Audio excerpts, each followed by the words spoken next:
राधे राधे। और जी आपका भी कर्मों के ऊपर ही है, कह रहे हैं कि हमने आपको एक प्रवचन में सुना था कि हर इंसान को अपने कर्मों का फल मिलता है। अगर माता पिता के कर्मों का फल उनके बच्चों को भी मिलता है, अच्छा हो या बुरा, नहीं, जीव को अपना कर्म भोगना होता है, संयोग बनता है, पूरा जाल बिछता है। तुम्हारे ये कर्म तो तुमको ऐसा पिता मिलेगा, तुम्हारे ऐसे कर्म तो तुमको ऐसा पुत्र मिलेगा।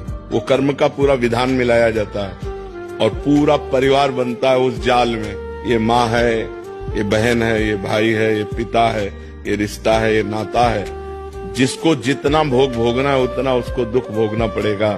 कर्म सबके उसमें मिलित होते हैं, तभी वो आकर उनका पुत्र बनता है, तभी उनकी माँ बनती, तभी उनका पिता बनता है। ऐसा नहीं कि केवल एक व्यक्ति का कर्म पूरे परिवार को दुख दे रहा है, नहीं, उसके भी कर्म उसमें जुड़े हुए हैं। पिता का पाप कर्म ऐसे पापी पुत्र को जन्म देगा जो जन्म से लेकर के मरण तक उसको नाना प्रकार के दुख ही दुख देगा।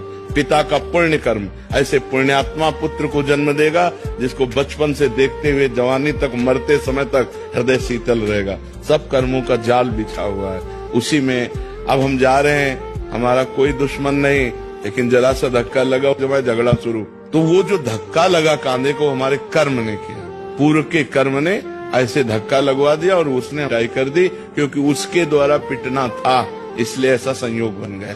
कर्मों का बड़ा सूक्ष्म स्वरूप है, उसका निर्णय करना बहुत कठिन है, वो तो केवल भगवान ही जानते हैं।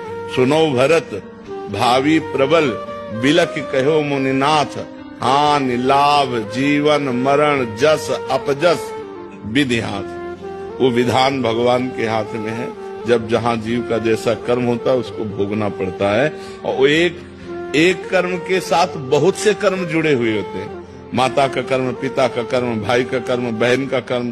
तो अब एक ने गलती की और सबको दुखी होना पड़ा, उनको अपने अपने कर्मों का फल भोगना पड़ रहा है, क्योंकि वो ऐसा ही कर्म करेगा कि पूरा परिवार जले।